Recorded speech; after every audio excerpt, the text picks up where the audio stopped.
त्यातही 21 प्रकार प्रमुख नरकाच्या यातनामधला प्रत्येक नरकवास तुम्हाला घडेल जो कथेचा विक्रय करत असेल. कथा पोटा पाण्याचं साधन नाही माय बाप. कथा ही उद्धाराची बाब आहे. कथा ही दोषापासून मुक्त करणारा एक दुवा आहे, ती कथा आहे. तुका म्हणे जाती पुण्यशय अधोगती. असे लोक अधोगतीला जाल्याशिवाय राहणार नाही. ते म्हणतील महाराज या वर्षीची कथा खाली आहे, तुमच्या इथं नंबर लावा परतानिया नगर मध्ये. आम्ही कोणालाच फोन लावत नाही. खाली कधी राहा का विशाल भाऊ? अजिबात नाही. ज्या भगवंतानं हे शरीर पाठवलं त्याला चालवणाराही तोच आहे, बोलवणाराही तोच आहे. मग फिकर कशाची करायची? चाले हे शरीर कोणाची या सत्ते, चाले हे शरीर कोणाची या सत्ते. कोण बोलवितो हरवीन, कोण बोलवितो हरवीन, कोण बोलवितो, कोण बोलवितो हरवीन, कोण बोलवितो, कोण बोलवितो हरवीन. हे कवी कोणाची जाते, चाले हे शरीर कोणाची जाते.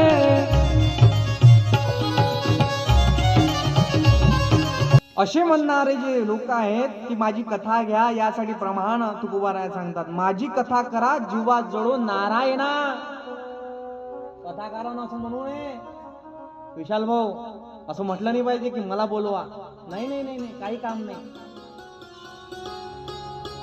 माझी कथा करा जीवा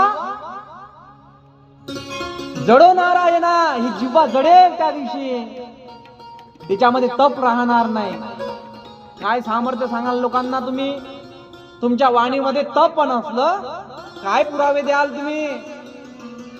कसा अट्टहास आहे. लोक काय घरोघरी जातात हो तारखा मागण्याकरिता, मला तारीख द्या, भागवत द्या. आणि इथे भगवंताची काय कृपा आहे ही एक तारीख खाली नाही बुवा. आनंद आहे. प्रामाणिकपणे सांगतो तुम्हाला, मला या कथेवर 9 तारखा आल्या होत्या. खोपे साहेब प्रूफ आहे तिथे. मागच्या वर्षी यांनी मला फोन केला होता, मागच्या वर्षी तारीख भेटली नाही, पण या वर्षी त्यांना मी म्हणालो की येईल मी तुमच्याकडे, काही हरकत नाही, तुमच्या समोर प्रस्तुत होते. काहीतरी जिव्हाळा असेल ना, मागच्या जन्माचं काहीतरी सुकृत असेल की सोपान महाराज सर्वोदय या क्षेत्रामध्ये आले पाहिजे, माऊलीमध्ये. चाले हे शरीर कोणाची आसक्ते. कोण बोलवतो?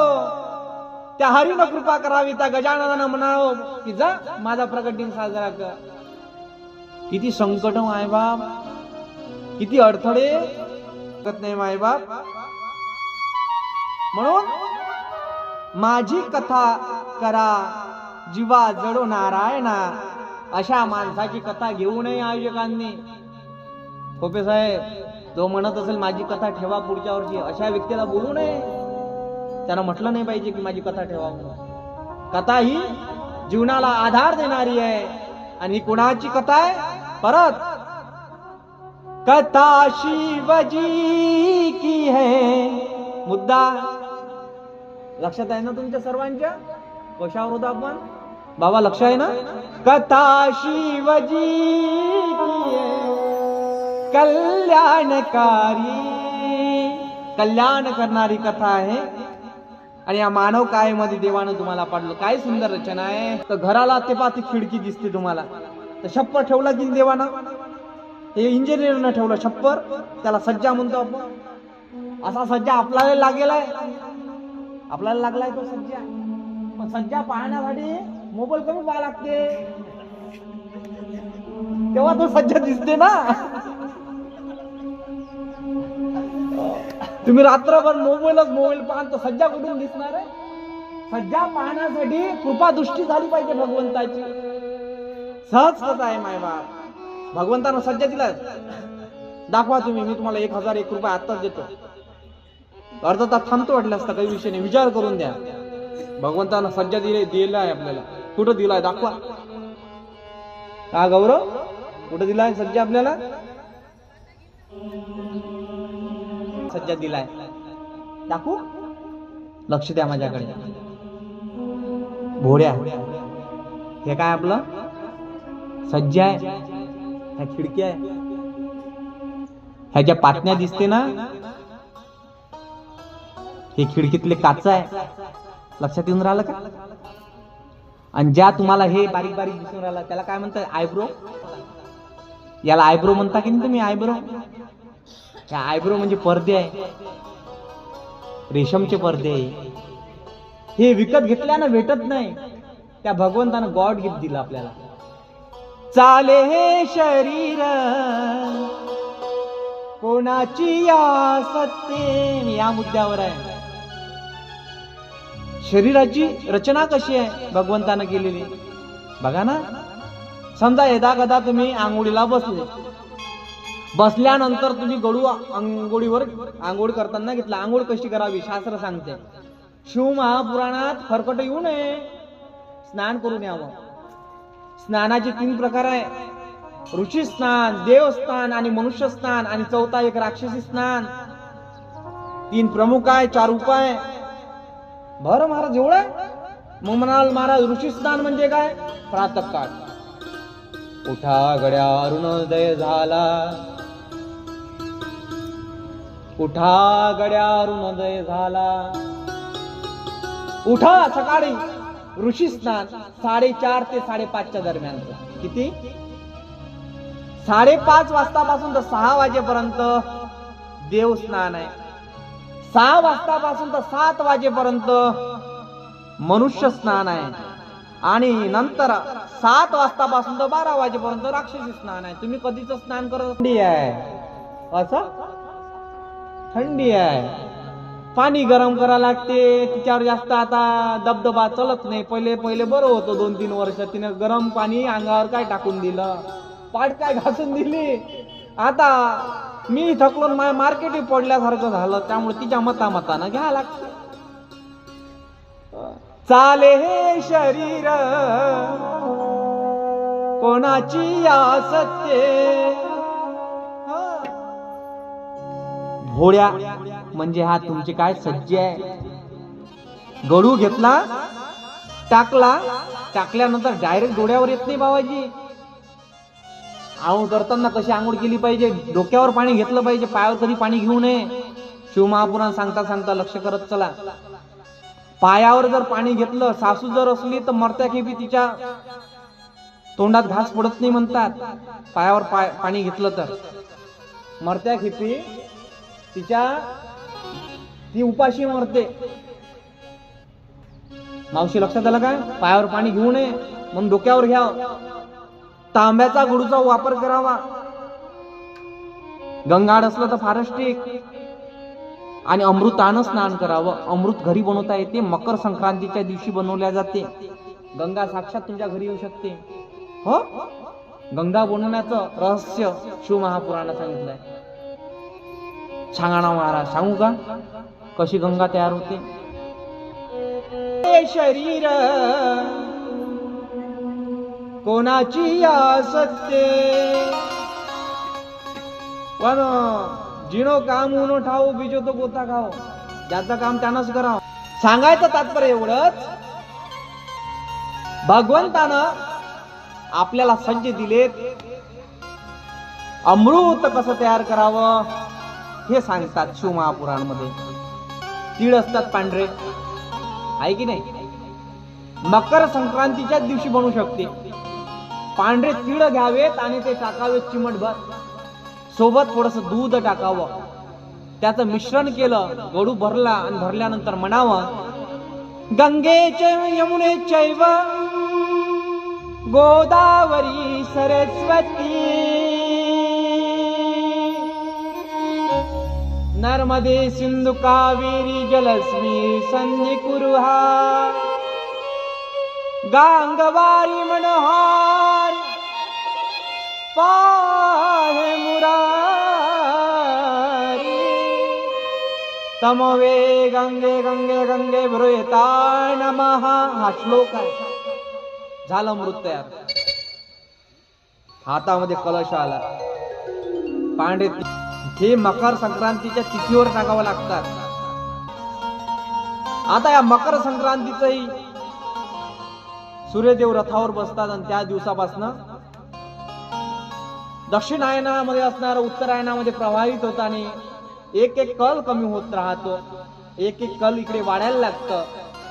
त्या प्रतिसर्गाला मकर संक्रांत असं म्हणतात. मकरचा सूर्य हा धनु राशीमध्ये प्रवेश करतो. कोणत्या? बरोबर आहे ना बाबाजी? मकरेचा सूर्य धनु राशीत 12 राशी आहेत. मी वैसर होती. आता माझा विषयच आहे. सांगायचं तात्पर्य, भगवंतानं रचना चांगली केली. घोड्या दिल्या. पाणी टाकल्यानंतर पाणी एकदम अंगावर येत नाही, डोळ्यावर येत नाही, ते असं जाते की नाही आई? समजा यदा कदा घोड्या तिथं न देता खालून देते, जमलं असतं की नाही देवाला? बोला ना, जमलं असतं की नाही? बसा बसा. कोणाची आसते. आता इकडे पाहता पाहता केस दिले भगवंतानं. कशा करिता? टकलत दिलं असतं तर नाही, जमलं नसतं. हव्य आणि कव्य शास्त्रामध्ये मोडते, यजुर्वेद संहितेमध्ये. हव्य आणि कव्य. भगवंतानं आपल्याला काय दिलं? नाक दिलं. नाक. काही काही लोकांना नाकही दिलं नाही हो. खूप सुंदर स्त्री आहे. विविध प्रकारचे अलंकार तिच्या अंगावर परिधान केले, पण पूर्णता मिळाली काय? नाही. पूर्ण केव्हा होईल? जेव्हा नाकामध्ये नथनी हा सुवर्णाचा धातू परिधान केला जाईल. अलंकार आहे नथनी. नाकामध्ये धारण केली पाहिजे. कोण? माणसाही ना, स्त्रियांनी. खूप सुंदर स्त्री आहे, पण तिला नाक नाही, चपटी आहे. मग काय मजाच मजा. आनंद सांगत असताना तुम्हाला नाक दिले भगवंतानं. किती सुंदर दिले. नाकाला 2 शेद आहेत. श्वास होतो. काय करतो तो शेद? ओहम आणि सोहम. आता आलो ओमा जोड आपण. ओहम सोहम श्वास से अपने अंतर्मुख में रमना है. सहज समाधि चलती ढलती सब कामों में रमना है. सहज झालं पाहिजे. ज्ञानोबा राया अध्याय क्रमांक 9 मध्ये सांगतात, सहज बोलती रेखेची वाहनी, ते लागता पुरे लागे धनी, के मनती उघडली खाणी रूपाची. सहज बोलले. सहज. संत हे सहज बोलतात. आणि हे सहज बोलल्यामुळे भगवंतानं नाक दिलं, भगवंतानं कान दिले. कशाकरिता? देवाचं नाव. इथपर्यंत बरोबर आहे. पण त्यांना माहिती होतं काही वर्षानंतर टीव्ही पाहिल्यानं, मोबाईल पाहिल्यानं माझ्या दासाचे, माझ्या भक्तांचे काय जाणार आहे? आईच जाणार आहे. आग जाने वाली है भगवान. इस वजह से उसने पहले ही इंतजाम कर दिया. कौन सा? कान दिले अटकवण्याकरिता. बर इथपर्यंत. तोंड दिलं. बर नुसतं तोंडच दिलं असतं, होठ नाही दिलं असतं, चाललं असतं ना? डायरेक्ट गड्डा. नाही नाही नाही नाही. काय रचना आहे. भगवंतानं आपल्याला हात दिले. नुसतं असे हात दिले असते, चाललं असतं की नाही? का बाबाजी? जमलं नसतं काय? जेवण केलं असतं तर असं केलं असतं. नाही नाही, तसं नाही. बोट वेगळे वेगळे दिले. जवळ घेतला तरच घास आपल्या पोटाशी जातो, नाही तर तो उराशीच राहतो. म्हणून हे सांगत असताना साधक या भावानुसार महाराज म्हणायला लागले, समाजामध्ये काही मागत असताना काही अशी लोक दिसतात महाराज, संग करणारे, प्रीती करणारे, ओहापोह करणारे. समाजामध्ये राहत असताना द नावापासून दूर राहावं. ऐका बरं सर्वजण. कोणतं नाव? अक्षर तुम्ही म्हणाल महाराज कोण होती इंदुमती? लोपमुद्रा या कौंडण्यपुराच्या धर्तीवर झाले ना बाबा. भागवत ऐकले ना तुम्ही? पहिले भागवत, मला असं वाटतं पहिली शिवकथा झाली, दुसरं मग आता रामचरित्र मानस झालं हनुमानजीच्या मंदिरावर. होते की नाही तुम्ही ऐकायला? एक दिवस तर असाल ना. बोला ना, कोण होत्या या? दयमंती, इंदुमती. दशरथ राजाच्या आईचं नाव इंदुमती आहे, लक्षात घ्या. रामचरित्र मानस. लोपमुद्रा कौंडण्यपूरच्याच आहे, रुक्मिणी कौंडण्यपूरच्याच आहे. हो, भीमक राजाची कन्या. कोण सांगेल तुम्हाला ही? द नावाच्या व्यक्तीपासून सावधान राहावं. अर्जनाचा जर संधी विग्रह केला तर दु अधिक अर्जन म्हणजे दुर्जन, म्हणजे त्याला काहीतरी मिळवलं आहे ना. अर्जन म्हणजे मिळवणं आहे. काहीतरी ज्याच्याकडे आहे त्याला दुर्जन म्हणावं का? त्याच्याकडे आधी काहीतरी आहे त्याला दुर्जन म्हणावं का? दु म्हणजे नाही, जो अर्जन करत नाही तो दुर्जन. मिळवणारा तो दुर्जन नाही, पण दु म्हणजे नाही, अर्जन, ज्याला मिळवण्याचा आत्मिक भाव नाहीये, ज्ञान मिळवण्याची इच्छा त्याच्या अंतःकरणामध्ये नाहीये, त्याला दुर्जन म्हणावं. संपत्तीमध्ये दुर्जन नाही. द्रव्याचा संग, द्रव्य संग, जो व्यक्ती नेहमी संचय करत राहतो द्रव्याची, मोठ्या मोठ्या कार्यामध्ये सत्संगामध्ये दान धर्म करत नाही, वर्गणी फाळत नाही, धनाची शुद्धता दानाने होते, 1 रुपया देण्याची इच्छा होत नाही, द्रव्याचा संग घेतो. महाराज द्रव्याचा संग कोणी घेतला होता? वरुणानं जावं कोणाकडे? अजाकडे. अज कोण आहे? धर्माचे संस्थापक कोण आहे? हिंदू धर्माचे संस्थापक कोण आहे? कोण आहे? तो क्यों गमाई मंदिरों की प्रार्थना. काय परिस्थिती आहे? आपण भेदाभेद करायला लागलो माय बाप. अरे श्लोक ऐकला असेल भगवद्गीते मधला, यदा यदा हि धर्मस्य ग्लानिर्भवति भारतः अभ्युत्थानम् धर्मस्य. काय म्हणतात? धर्म संस्थापनार्थाय संभवामि युगे युगे. धर्माची संस्थापना करण्याकरिता मी आलो आहे. कोण म्हणतं असं? बोला. गोपाल कृष्ण हे धर्माचे संस्थापक आहे. हिंदू धर्माचे संस्थापक कोणी प्रश्न केला तर तुमचं उत्तर आलं पाहिजे. गोपाल वसुदेव नंदनंदनम हे आहे. कृष्णं वंदे जगद्गुरु. कृष्णाय वासुदेवाय देवकी नंदनंदनाय च नंद गोप कुमाराय गोविंदाय नमो नमः. ते गोविंद आहे, धर्माचे संस्थापक आहे आपल्या. कृष्ण, त्याला आपलंसं करावं लागेल, त्याला जवळ घ्यावं लागेल. कृष्ण मनी होई गे सगुण मूर्ती पाई गे. कृष्ण मनी होई गे सगुण मूर्ती पाई गे. प्राणाचाही प्राण पाहता कडो आधी सोई गे. कृष्ण मूर्ती होई.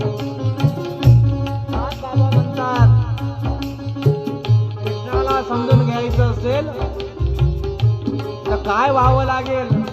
ऐकत आहात सर्वजण. कृष्ण मूर्ती होई गे कडो आधी सोई गे. प्राणाचाही प्राण पाहता अडोळा दिसोई. हे महादेव.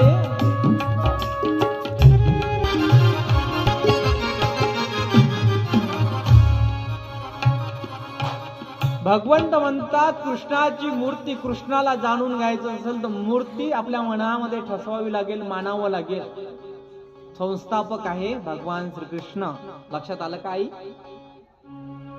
म्हणून हरिपाठ करावा लागतो, म्हणून प्रार्थना करावी लागते, म्हणून पूजापाठ करावं लागते. जुन्या बाया खूप करायचे हो आधी. आता अग तुग मग मग सगळं मगा मगामध्ये गेलं. आता तसं पहिल्यासारखं काहीच राहिलं नाही.